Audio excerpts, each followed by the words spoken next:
Hello students. आज हम पढ़ने जा रहे हैं चैप्टर 2 का एक नया टॉपिक जिसका नाम है इक्विपोटेंशियल सरफेस।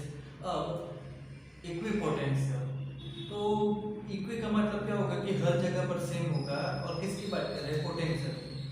और सरफेस है तो एक ऐसे सरफेस होगी जिसके हर पॉइंट पर क्या होगा कि पोटेंशियल सेम होगा, उसे बोलेंगे इक्विपोटेंशियल सरफेस।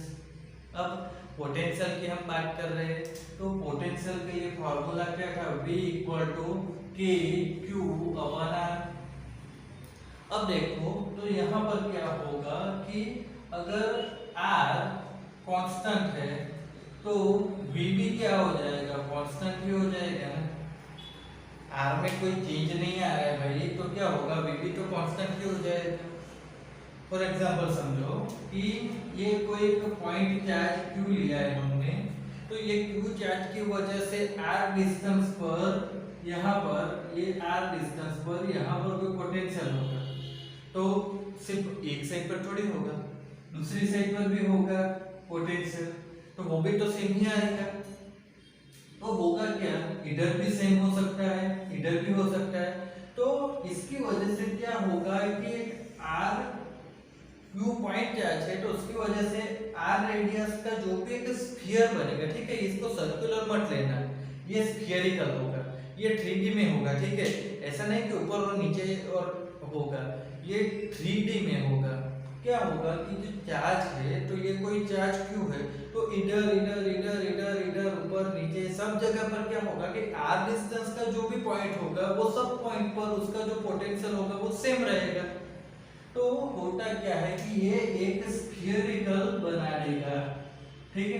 तो Q जो चार्ज है उसके R डिस्टेंस के हर पॉइंट पर जो मिलने वाला चार्ज होगा वो सेम होगा।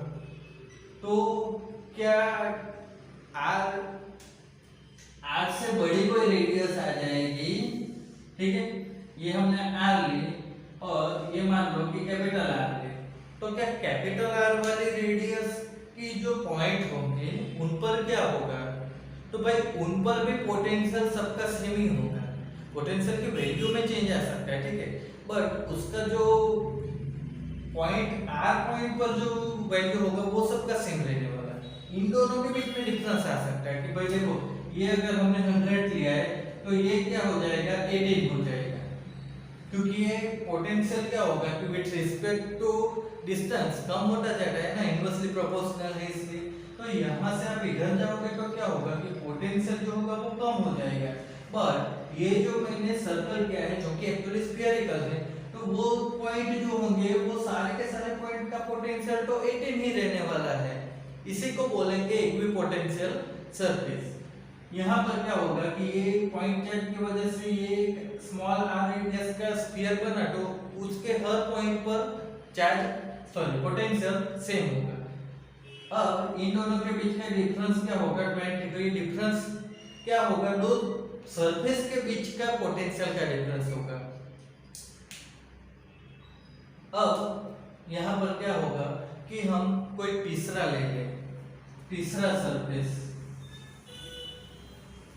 तो वो तीसरा सरफेस पर भी क्या होगा कि यहाँ पर मान लो ये 80 है तो ये 60 हो गया।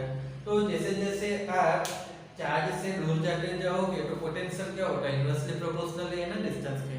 तो जो जैसे जैसे आप चार्ज से दूर जाते जाओगे जो डिस्टेंस होगा वो कम ज्यादा होता जाएगा तो पोटेंशियल कम होता जाएगा। तो यहाँ पर 16 आ जाएगा, यहाँ पर 18, यहाँ पर 16 हो जाएगा।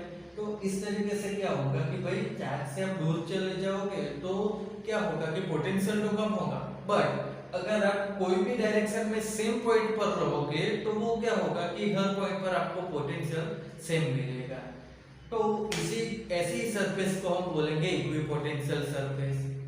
अब एक दूसरी बात देखो, यहाँ पर ये चार्ज अगर हमने पॉजिटिव ले लिया, ठीक है, तो पॉजिटिव ले लिया तो इसकी जो इलेक्ट्रिक फील्ड होगी वो क्या होगी?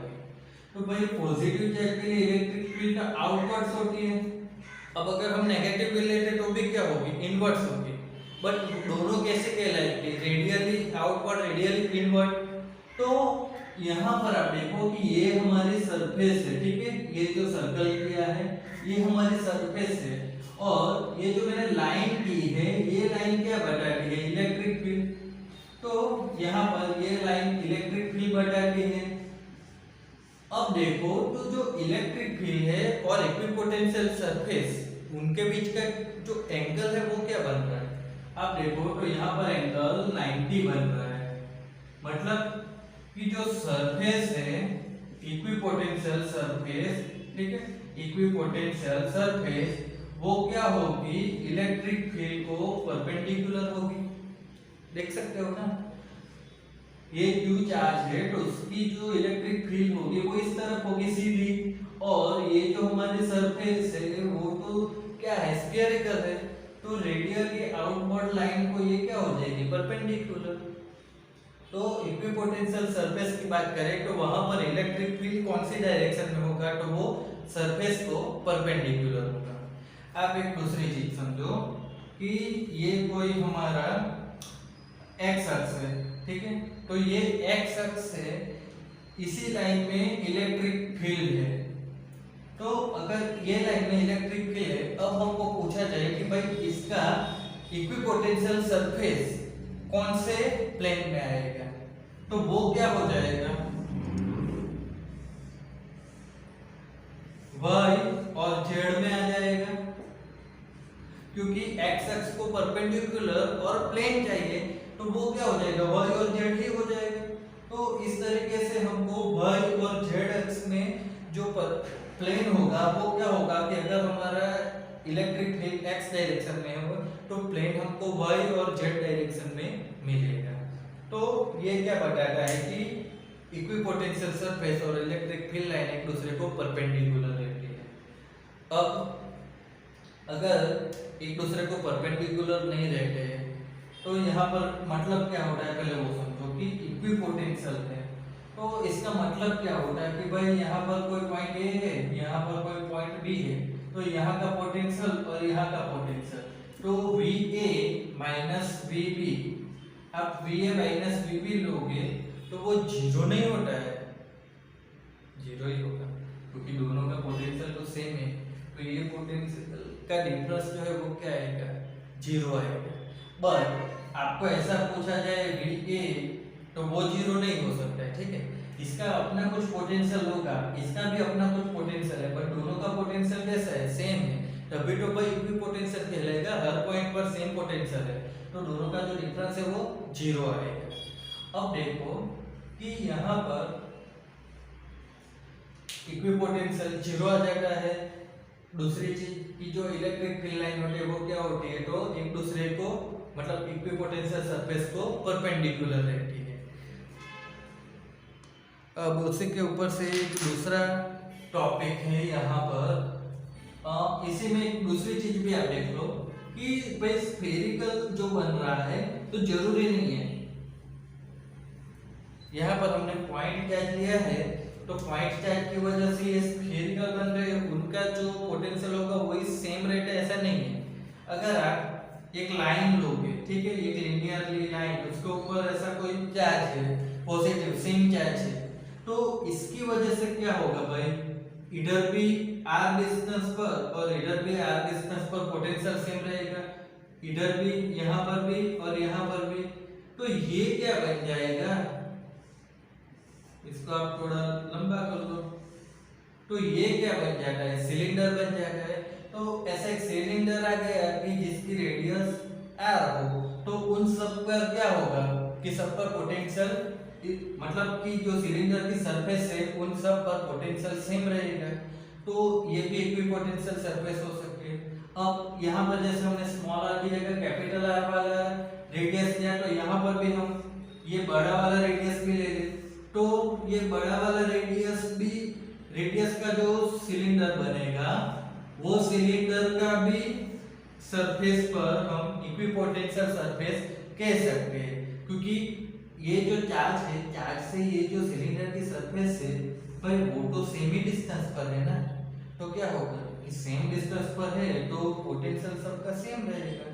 तो जरूरी नहीं है कि पॉइंट चार्ज हो और उसकी वजह से जो स्फीयर बने वहां पर ही आपको इक्विपोटेंशियल सरफेस मिले, इस तरीके से लीनियर होगा तो वहां पर भी आपको इक्विपोटेंशियल सरफेस मिलेगी। अब देखो तो ये जो r रेडियस वाला मिला वहां पर आप देख लो तो इसका अगर पोटेंशियल 10 होगा तो सब जगह पर 10-10 पोटेंशियल ही होगा, पर कैपिटल आर वाला होगा तो वहां पर पोटेंशियल 6 है तो सब जगह पर 6 होगा। तो ये नजदीक है इसलिए इसका पोटेंशियल ज्यादा होगा और ये दूर है तो इसका पोटेंशियल कम होता है, क्योंकि पोटेंशियल डिस्टेंस के साथ इनवर्सली प्रोपोर्शनल है, यहाँ पर हमने पहले ही देखा। तो इस तरीके से इक्विपोटेंशियल सरफेस पॉइंट चार्ज में भी हो सकती है, लीनियर आपको वायर है तो उसके ऊपर सेम चार्ज रखो तो वहां पर भी हमको मिलती है। हमने क्या पढ़ा था, देखो कि जो भाई वर्क डन होता है उसको हम यूनिट चार्ज पर ले लेंगे तभी जाके हमको क्या मिलता है कि Vp माइनस वी, मतलब कि पोटेंशियल डिफरेंस हमको क्या मिलता था कि जो वर्क डन होता था उसको यूनिट चार्ज लेने से मिलता था। अब एक्चुअली देखो कि हमने क्या बात की कि कोई चार्ज है Q तो उसके आसपास के r रेडियस में क्या होगा कि जो भी सरफेस बनती है उन सब पर जो पोटेंशियल होगा वो क्या होगा, तो वो पोटेंशियल सेम होगा। तो इसका मतलब क्या था कि Vp माइनस Vq वो क्या हो जाता था 0। अब देखो तो इक्विपोटेंशियल सरफेस पर क्या होता है कि भाई पोटेंशियल डिफरेंस 0 आता है, तो यहाँ पर हम क्या लिख सकते हैं W/Q इक्वल टू 0। इसका मतलब क्या होगा कि W इक्वल टू 0 होगा। तो W इक्वल टू 0 क्यों होगा, डिनोमिनेटर 0 नहीं हो सकता, दूसरी बात यहाँ पर कुछ चार्ज रखेंगे तभी तो यहाँ पर इक्विपोटेंशियल सरफेस बनेगी। तो W इक्वल टू 0 आता है, इसका मतलब क्या है कि इक्विपोटेंशियल सरफेस पर आपको कोई एक पॉइंट से दूसरे पॉइंट पर जाने के लिए कुछ वर्क डन नहीं करना पड़ता है। ये चीज बताता है यहाँ पर कि वर्क डन इक्विपोटेंशियल सरफेस में क्या आता है 0 आता है। अब इसी के ऊपर से हमको यहाँ पर इलेक्ट्रिक फील्ड और पोटेंशियल जो है उनका रिलेशन ढूंढना है। तो उसके लिए क्या किया गया है, अब देखो बुक में जो मेथड दी गई है उससे सिंपल एक मेथड से पहले समझ लो कि भाई ई इलेक्ट्रिक फील्ड क्या होता है KQ/r², और जो पोटेंशियल होता है वो क्या होता है KQ/r। अब देखो दोनों में किसकी कमी है, सिर्फ r की ही तो कमी है ना। तो आप यहाँ से r निकाल दो, ठीक है, तो ये पोटेंशियल बन गया। अब अगर आप यहाँ पर r ऐड कर दो तो ये इलेक्ट्रिक फील्ड बन गया। तो रिलेशन क्या बन जाएगा भाई कि E इक्वल टू V, और यहाँ पर नीचे हम r रख देंगे तो क्या हो जाएगा कि V/r, तो ये वोल्ट क्या हो जाएगा डिस्टेंस और ये वोल्टेज, या फिर आप V equal to E into R इस तरीके से कर दो। तो यही रिलेशन होता है वोल्टेज और इलेक्ट्रिक फील्ड का। सिंपल चीज है ये, बट बुक में आपको कुछ मेथड अलग दी हुई है, तो अब वो मेथड देखते हैं तो आपको क्या होगा कि आइडिया आ जाएगा। उसमें भी हमारे को रिलेशन क्या मिलता है कि V equal to E into R, या फिर आप E इक्वल टू V/r ले। अब बुक में हमको क्या प्रोसेस दी गई है कि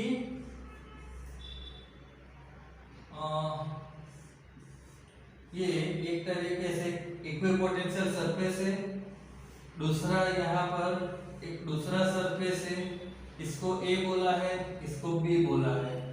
अब यहाँ से परपेंडिकुलर कोई पॉइंट P पर जिस डेल्टा L जितना डिस्टेंस पर हमको कोई चार्ज ले जाना है। ये दोनों क्या है, A और B इक्विपोटेंशियल सरफेस है।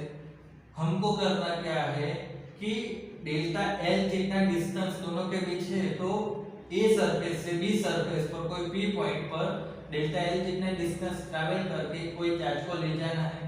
अब यहाँ पर इलेक्ट्रिक फील्ड तो क्या होगा, ऑब्वियसली परपेंडिकुलर होता है सरफेस को। ये सरफेस है तो इसको परपेंडिकुलर है तो इलेक्ट्रिक फील्ड होगा, तो इलेक्ट्रिक फील्ड की डायरेक्शन ये हो गई।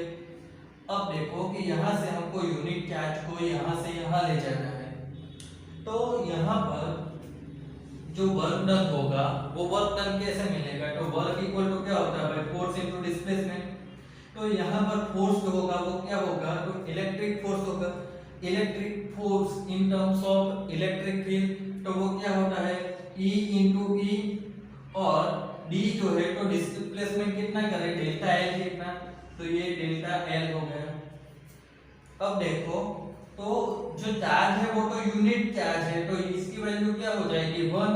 तो यहाँ पर वर्क डन हमको कितना मिलेगा, तो E डॉट डेल्टा एल जितना, ये वर्क डन हो गया। अब दूसरी बात देखो कि यहाँ पर ए और बी दोनों क्या है, तो इक्विपोटेंशियल सरफेस है। सबसे इंपॉर्टेंट पॉइंट ध्यान रखनी है कि इक्विपोटेंशियल सरफेस है, तो यहाँ पर पोटेंशियल, यहाँ पर पोटेंशियल, यहाँ पर पोटेंशियल सेम होगा, बट यहाँ पर पोटेंशियल सेम उसके साथ नहीं होगा, यहाँ का अपना कुछ पोटेंशियल अलग होता है। इक्विपोटेंशियल सरफेस का मतलब कि वो सरफेस पर पोटेंशियल सेम रहेगा, बट ये तो भाई अलग हो गई ना सरफेस, तो उसका पोटेंशियल कुछ अलग ही होगा। तो यहाँ पर हम क्या करेंगे कि VA का पोटेंशियल हम लेते हैं V, और VB का पोटेंशियल हम लेते हैं V प्लस डेल्टा V, कुछ अलग। अब देखो तो भाई डेल्टा V क्या मिलेगा हमको, तो डेल्टा V क्या होगा, तो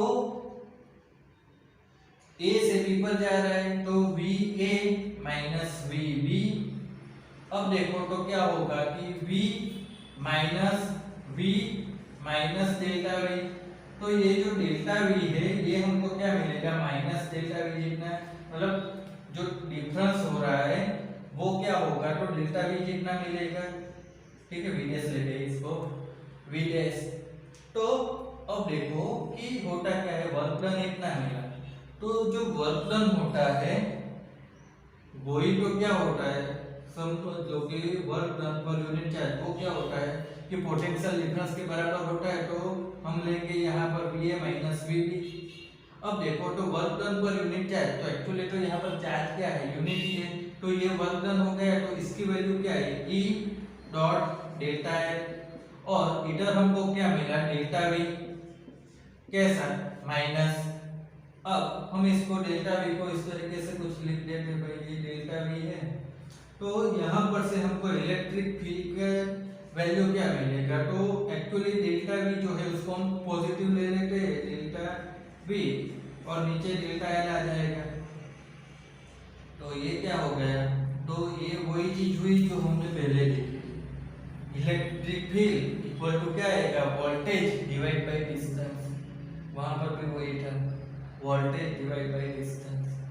ठीक है, तो ये क्या था कि इलेक्ट्रिक फील्ड और पोटेंशियल के बीच का डिफरेंस था। अब इसी का यूज करके हमको एक न्यूमेरिकल करना है, एक्सरसाइज 3.3। देखो एक्सरसाइज 2.3 में हमको क्या बोला गया है कि A पॉइंट और B पॉइंट है, A पर 2 माइक्रोकूलम, B पर -2 माइक्रोकूलम का चार्ज है। अब हमको यहाँ पर इक्विपोटेंशियल सरफेस फाइंड करनी है, और फिर वो सरफेस फाइंड करने के बाद जो इलेक्ट्रिक फील्ड है उसकी डायरेक्शन कौन सी है वो फाइंड करनी है। तो अब यहाँ पर देखो कि A और B उनके बीच में इक्विपोटेंशियल सरफेस फाइंड करनी है, मतलब कि ऐसी जगह फाइंड करनी है जहाँ पर क्या होगा, वोल्टेज मतलब कि पोटेंशियल 0 होना चाहिए, पोटेंशियल 0 होना चाहिए, मतलब कि सॉरी पोटेंशियल डिफरेंस 0 होना चाहिए, VA minus VB equal to 0 होना चाहिए। वही जगह हमको क्या देखी, इक्विपोटेंशियल सरफेस देखी। तो अब देखो कि इनके बीच का जो डिस्टेंस है वो क्या है, 6 सेंटीमीटर, तो वो हो जाएगा 0.06 मीटर। अब यहाँ पर हम क्या करेंगे कि A और B का जो मिड पॉइंट होगा, तो मिड पॉइंट में से पास होने वाला एक सरफेस हम लेंगे, वही सरफेस क्या बनेगा हमारे लिए, इक्विपोटेंशियल सरफेस।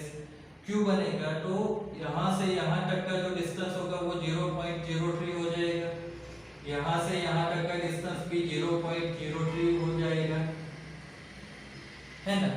तो वो वैल्यू आप इधर रखोगे ना तो पता चल जाएगा। VA तो क्या होगा, K, Q की वैल्यू 2 × 10⁻⁶ डिवाइड बाय क्या आएगा, 0.03 आएगा। पोटेंशियल का फार्मूला क्या है, V = KQ/R है ना, तो Q मतलब चार्ज की वैल्यू 2 × 10⁻⁶, डिवाइड बाय यहाँ से यहाँ तक का डिस्टेंस तो 0.03 मीटर। अब क्या होगा तो माइनस आ जाएगा।